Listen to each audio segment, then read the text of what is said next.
آپ صلی اللہ علیہ وسلم کی جو نقل کرے گا تو اس کا پورا قرآن پاک پہ عمل ہو جائے گا۔ دلیل صدیقہ کائنات اما عائشہ صدیقہ رضی اللہ تعالی عنہ سے پوچھا کسی نے کہ آپ صلی اللہ علیہ وسلم کی زندگی مبارک، اخلاق مبارک، یہ سب کیا تھے؟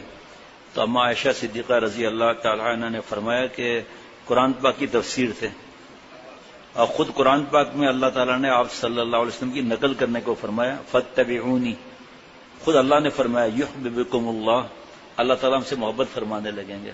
نقل پر آپ صلی اللہ علیہ وسلم نقل ہر بات میں سب محفوظ ہے، قیامت تک محفوظ رہے گا۔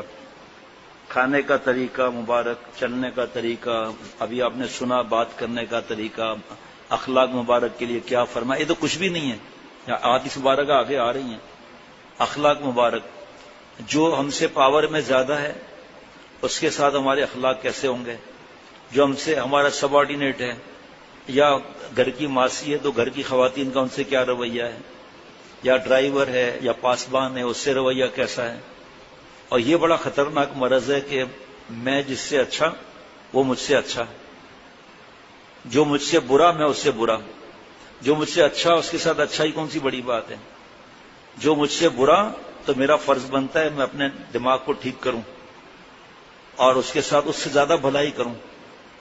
آپ صلی اللہ علیہ وسلم کیسے کیسے ستائے گئے، یہاں تک کہ ایک نئے بدوی شخص گردن مبارک میں وہ چادر ڈال دی، آپ صلی اللہ علیہ وسلم ہنس رہے ہیں، میں نہیں دوں تو؟ دیکھیے آپ یہ کس لیے باتیں ہیں یہ؟ جب کھانے پر ہم بیٹھے ہیں، مجھے جب کھانے کا ادب نہیں پتا تو میں اپنے پوتے پوتی کو کیا سمجھاؤں گا؟ میں نے دھیان ہی نہیں دیا اس طرف، بس ہنسی بسا میں۔ اولاد کے لیے روٹی کپڑا مکان اور کمائی یہ صرف نہیں چاہیے، ان کی جنت بنانے کی فکر چاہیے، ورنہ گناہوں میں ہم ڈوبے ہوئے ہوں گے۔ تو یہ جو آپ صلی اللہ علیہ وسلم کے مزاج اور عادات مبارک جو ہیں، اللہ، نفلیں اس قدر پڑھتے کہ کھڑے کھڑے دونوں پاؤں سوج جاتے ہیں۔ جب قرآن شریف پڑھتے یا سنتے تو خدا کے خوف اور محبت سے روتے آپ صلی اللہ علیہ وسلم۔ اور بھی آج بیان ہوا تھا عبادت کے بارے میں، نفلی عبادت کے بارے میں، کہ وہ نفلیں پڑھو، ہم پڑھیں نفلیں، کیونکہ فرائض میں اگر کچھ مسئلہ تھوڑا بہت ہوا نا نفل سے پورا ہو جائے گا۔ قرآن پاک ٹھیک کرنے کی فرصت ہی نہیں ہے، اور اچھے طریقے سے بولنا، اخلاق پتہ ہی نہیں ہم لوگوں کو۔ نفلیں پڑھنا چاہیے۔ اور پھر جو کل بتایا تھا 3 قسم کے عبادت والے لوگ، 2 دفعہ بتا چکا ہوں، رات کو بھی آج صبح بھی۔ اب جس نے چھوڑ دیا محروم ہو گیا کہ ایک عبادت جو ہے وہ ڈنڈے والی ہے، ایک عبادت تاجر والی ہے، ایک عبادت عاشق والی ہے، اللہ کے رضا والی ہے۔ بہرحال عاجزی اس قدر مزاج میں تھی کہ اپنی امت کو حکم فرمایا کہ مجھ کو بہت مت بڑھا دینا، اور کوئی غریب خدمت کرنے والی آ کر کہتی کہ مجھ کو آپ سے الگ کچھ کہنا ہے، مجھ کو آپ سے الگ کچھ کہنا ہے، آپ صلی اللہ علیہ وسلم فرماتے اچھا کہیں، پھر سڑک پر بیٹھ کر کہہ لیں، وہ جہاں بیٹھ جاتی آپ بھی جنت کے سردار آپ صلی اللہ علیہ وسلم اللہ کے اتنے پیارے وہیں بیٹھ جاتے۔ وہیں ہمارے یہاں تو فٹ پاتھ ہے، وہاں فٹ پاتھ تھوڑی ہوتی تھی اس وقت، وہیں بیٹھ جاتے تھے۔ کون؟ امام الانبیاء سید الانبیاء صلی اللہ علیہ وسلم۔ فرمایا کہ آپ صلی اللہ تعالی علیہ وسلم کوئی بیمار ہو، امیر یا غریب، اس کو پوچھتے، کسی کا جنازہ ہوتا آپ اس پر تشریف لاتے۔ اب یہیں دیکھ لیں آپ کہ ہم کیوں جنازے میں جاتے ہیں۔ نمبر 1 لوگ کیا کہیں گے، نمبر 2 رشتہ دار ناراض ہو جائیں گے، نمبر 3 ارے بھائی سردی کی رات تھی یا بارش زیادہ تھی، یہ لوگ اتنا گاڑی بھر کے کراچی آ گئے فلاں کے انتقال پر، تو ہم نہیں جائیں۔ سنت کہاں ہوئی؟ آپ فیصلہ کر لو نا، اخلاص کہاں رہا؟ جو رضا بالقضاء، اللہ کی رضا پہلے ہے، وہ کہاں رہی؟ اللہم انی اسألک رضاک والجنہ واعوذ بک من سخطک والنار، کہاں گیا معاملہ؟ کیسا ہی کوئی غلام یا خدمت گزار دعوت کر دیتا آپ قبول فرما لیتے ہیں۔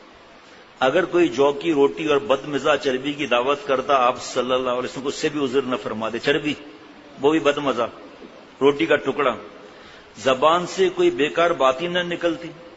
اب بتاؤ، اب یہاں رک کر اگر میں بیان کروں، یقین کرو 2:30-3 بج جائیں گے۔ کیا مطلب؟ کہ زبان سے کوئی بیکار بات نہ نکلتی تھی. نامحرم سے بات کرنا جو ہم لوگوں کا مرض ہے، لڑکیوں سے بات کرنا، راتوں کو جاگنا، اس پہ قرآن پاک حدیث پاک کی بیان کر کے دکھائیں، پتہ چلے گا. پھر باتوں سے اللہ تھوڑی ملتے ہیں. ایک ایک جگہ پر رک کر آدمی سوچے کہ آپ صلی اللہ علیہ وسلم جیسا نہ کوئی تھا، نہ کوئی ہے، نہ کوئی ہوگا. اور قرآن پاک میں ہے کام بنے گا آپ صلی اللہ علیہ وسلم کی نقل سے. فاتبعونی، جناب سب کی دلجوئی کرتے، کوئی ایسا برتاؤ نہ فرما دے جس سے کوئی گھبرائے. ظالم مودیوں کی شرارت سے خوش تدبیری کے ساتھ اپنا بچاؤ بھی کرتے، مگر ان کے ساتھ اسی خندہ پیشانی اور خوش اخلاقی کے ساتھ پیش آتے ہیں. آئیے ہم تو ماں باپ سے لڑتے ہیں، باپ پر ہاتھ اٹھاتے، ابے تبے کر کے باپ سے بات کرتے ہیں. جناب آپ صلی اللہ علیہ وسلم کے پاس کے حاضر ہونے والوں میں اگر کوئی نہ آتا تو اس کو پوچھتے ہیں. ہر کام کو ایک قاعدے سے کرتے، یہ نہیں کہ کبھی کچھ کر دیا کبھی کس طرح کر لیا. نہیں، جب اٹھتے خدا کی یاد کرتے، جب بیٹھتے خدا کی یاد کرتے. یہاں اٹھتے بیٹھتے گندی فلمیں، اٹھتے بیٹھتے آنکھوں کا زنا، اٹھتے بیٹھتے میسج، اٹھتے بیٹھتے فیس بک، یوٹیوب، روڈوں پر چل رہے ہیں اور دیکھتے ہوئے جا رہے ہیں. اور ایکسیڈنٹ ہو جائے تو پرواہ نہیں ہے، کیسے پاگل والی زندگی گزار رہے ہیں. بہرحال جی، جب کسی محفل میں تشریف لے جاتے تو جہاں تک آدمی بیٹھے ہوئے ہیں اس کے کنارے بیٹھ جاتے. یہ نہیں کہ سب کو پھاند کر بڑی جگہ جا کر بیٹھیں. اگر بات کرنے کے وقت کوئی آدمی ہوتے، کئی آدمی ہوتے تو باری باری سب کی طرف منہ کر کے بات کرتے. یہی نہیں کہ ایک طرف تو توجہ ہے دوسری کو دیکھتے بھی نہیں. پیٹھ پیچھے سے آواز دینا منع ہے. آپ صلی اللہ علیہ وسلم کو کوئی پیٹھ پیچھے سے آواز دیتا تھا، پورا ایسا چہرہ مبارک پھیر لیتے تھے. کوئی ہاتھ ملاتا تھا آپ صلی اللہ علیہ وسلم سے، جب تک وہ نہیں چھوڑتا تھا آپ صلی اللہ علیہ وسلم خود نہیں ہٹا دیتے تھے. فلم اسٹار، فلم ایکٹر کی نقل سمجھ میں آتی ہے، یہودی، عیسائی، کتنے کتنے آدمی گنائے گا، کمیونسٹ، دہریے، ہندو، ان کی نقل سمجھ میں آتی ہے ہر بات میں. یہ سمجھ میں نہیں آتی تو کیا محبت کی کمی ہے نا، شدید کمی ہے جناب. اللہ سب کے ساتھ ایسا برتاؤ کرتے کہ ہر شخص یوں سمجھتا کہ مجھے سب سے زیادہ چاہتے ہیں، مجھے سب سے زیادہ چاہتے ہیں. اگر کوئی پاس آ کر بیٹھتا یا بات شروع کرتا اس کی خاطر رکے بیٹھے رہتے. جب پہلے وہی اٹھ جاتا تب آپ اٹھتے تھے. واہ واہ واہ واہ. آپ صلی اللہ علیہ وسلم کے اخلاق سب کے ساتھ عام تھے. گھر میں جا کر مسند تکیہ لگا کر بیٹھتے تھے. گھر کے بہت سے کام اپنے ہاتھ سے کرتے تھے. کہیں بکری کا دودھ نکال دیا، کہیں اپنے کپڑے صاف کر لیے، اپنا کام اکثر اپنے ہاتھ سے کر لیا کرتے تھے. میں ایسے گھروں کو جانتا ہوں جس کے نوجوان بچے 8-8 سال کے، 10-10 سال، 15 سال کے ماں کے ساتھ کھانا بنا رہے ہیں، پیاز کاٹ کے دے رہے ہیں ماں کو، برتن دھو کر دے رہے ہیں. ماں کی آسمان پر جائے گی نہیں جائے گی؟ اپنے اولاد کے لیے دعا بھی بد دعا بھی ایسی جاتی ہے، اس لیے بد دعا نہیں کرنی چاہیے. کیسے ہی برے سے برا آدمی آپ کے پاس آتا اس سے بھی مہربانی کے ساتھ ملتے، اس کی دل شکنی نہ فرماتے. دیکھیں بات پر بات یاد آ رہی ہے الحمدللہ، اللہ کے کرم سے حضرت کی جوتیوں کے صدقے، والدین کی دعائیں.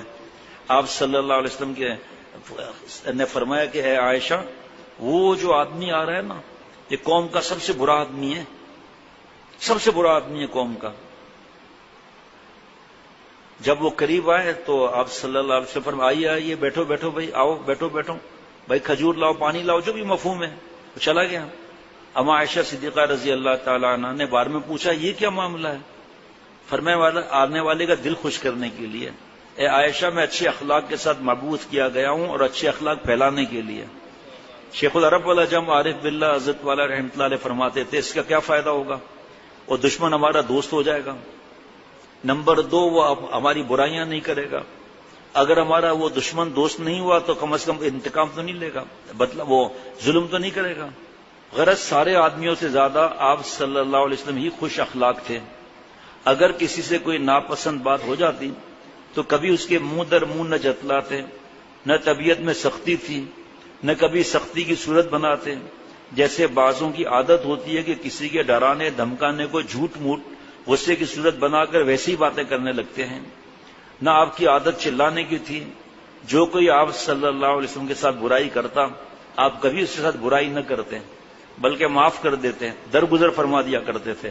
یہ میں نے الحمدللہ اپنی ڈائری میں لکھ لیا ہے، تاکہ یہ اتنا بیشتی زیور کے 8ویں حصے میں اتنا بڑی کتابیں ہیں، لیکن یہ اتنا آسان ہے کہ بار بار بہت زیادہ وہ کوئی تفصیل بھی نہیں ہے، ایک لائن جب سے پڑھا ہے اتنا فائدہ ہو رہا ہے۔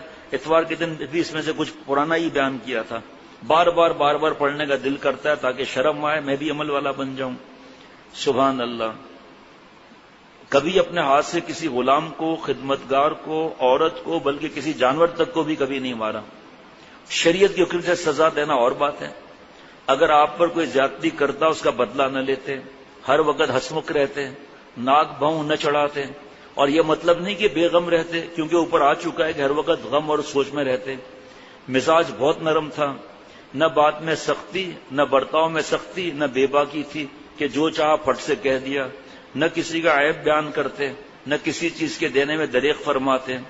ان خصلتوں کی ہوا بھی نہیں لگی تھی، جیسے اپنی بڑائی کرنا، کسی سے بحثی کرنا، جس بات میں کوئی فائدہ نہ ہو اس میں لگنا، نہ کسی کی برائی کرتے، نہ کسی کے عیب چھانبین یا تجسس کرتے، اور وہی بات مجھ سے نکالتے جس میں ثواب ملا ہوتا تھا، ثواب ملا کرتا ہے۔ کوئی باہر کا پردیسی آ جاتا اور بول چال میں، پوچھنے میں یا کہنے میں بدتمیزی کرتا، آپ صلی اللہ علیہ وسلم اس کی سہار برداشت فرماتے ہیں، کسی کو اپنی تعریف نہ کرنے دیتے، اور حدیثوں میں بڑی اچھی باتیں لکھی ہیں، جتنی ہم نے بتلا دی اگر عمل کرو یہ بھی بہت ہے۔ آگے نا کتنی باتیں لکھی جائے، یہ عمل کر لو بہت ہے۔ اب اس کا طریقہ کل پرسوں عرض کیا تھا، اما عائشہ صدیقہ رضی اللہ تعالیٰ سے کسی نے پوچھا کہ آپ صلی اللہ علیہ وسلم کے مفہوم میں اخلاق مبارک، عمل وغیرہ سب کیا تھا؟ تو آپ اما عائشہ صدیقہ رضی اللہ تعالی عنہا نے فرمایا، آپ صلی اللہ علیہ وسلم کا سارا یہ عمل جتنی چیزیں ہیں یہ سب قرآن پاک کی تفسیر تھا۔